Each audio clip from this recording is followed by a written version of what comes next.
but never with conscious intention. She had never had an orgasm. Oh, my God. At the age of 72, she went into therapy, as they do in New York. And with the help of her therapist, she went home one afternoon by herself, lit some candles, played some music, took a bath, and she got down with herself. She said it took her over an hour because she was arthritic. So when she finally got to the lyrics, she said she cried. This monologue is for her. The flood. Down there? I haven't been down there since 1953. No, it had nothing to do with Eisenhower, no. It's a cellar down there. You don't want to go down there, trust me. You'd get sick. It's suffocating. Very nauseating, the smell of cleanliness and mildew and everything.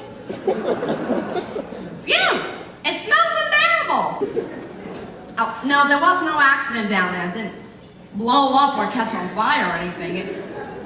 It wasn't so dramatic. I mean, well, never mind. No! Never mind! I can't talk to you about this. What's a nice young girl like you going around talking to old ladies about that down lands for? Well, we didn't do this kind of thing when I was a girl. What? Jesus, okay. There was this Andy Lectoff. He was cute and tall like me, and I really liked him.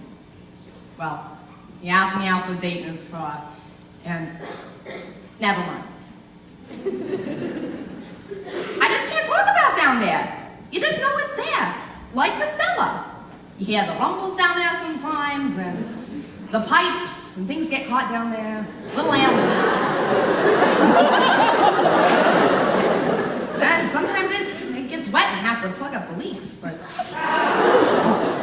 other than that, the door stays closed, and you forget about it. I mean, it's part of the house, but you don't see it or think about it. It has to be there, though, because every house needs a cellar, or else the bedroom would be in the basement.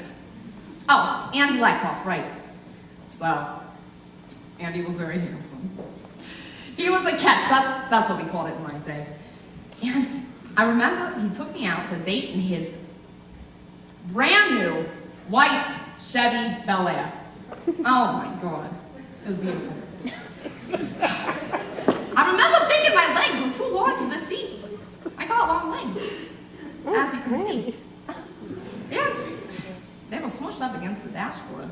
I remember looking at my enormous kneecaps when all of a sudden he leaned over and he kissed me. Like this take you by control like they do in the movies kind of way. Well, I got excited. So excited that there was a flood down there. It was like this river of passion, this force of life that just flowed right out of me. Right through my panties, right onto the car seats of his brand new white Chevy Bel Air. Well, it wasn't pee and it smelled. Well, frankly, I didn't smell anything, but Annie said it smelled like sour milk and it was staining his car seat.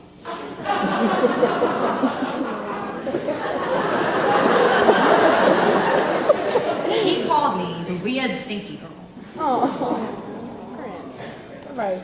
Well, he took me home without saying another word. When I got out and closed the door, I closed the whole store. Never open for business again. I mean, I dated some after that, but the idea of flooding made me too nervous. I never got close again. Well, I used to have these dreams. Crazy dreams. Oh, they're dopey. Why? Burt Reynolds. I don't know why. He never did much for me in life, but in my dreams, oh my God. It was always Burt and I.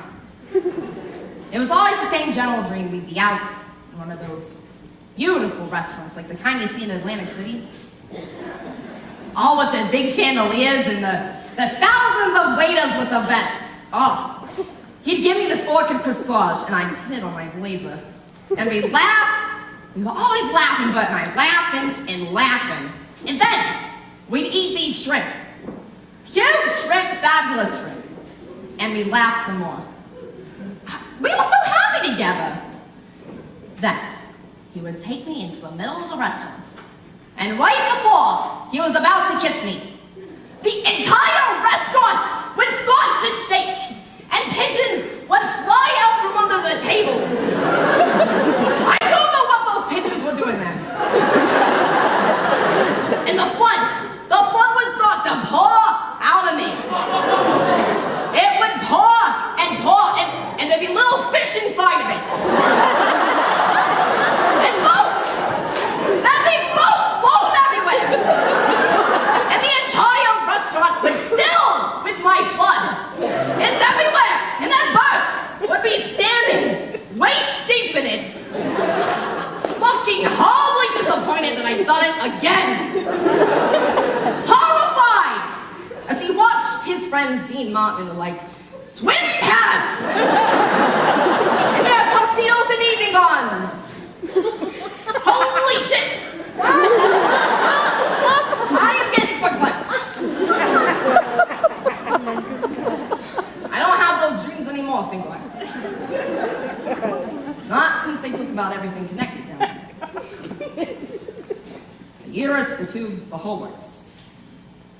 The doctor thought he'd be funny. He said, if you don't use it, you lose it. Well, later I found out it was cancer. Everything around it had to go. Who needs it anyway? It's highly overrated. I do other things. I love the dog shows. Don't get me started. And I sell antiques. What? What would it wear? What kind of question is that? What would it wear? Well, I guess it wear a big sign on it saying, closed due to flooding. What would it say? I told you it's not a thing like that. It's not like a person who speaks. It stopped being a thing like that a long time ago. It's just closed up. It's under the house. It's down there. There, you happy now you got it out of me? You got an old woman to talk about it down there. You feel better now? I'll tell you the truth. This is the first time I told anyone about this, and I feel a little better.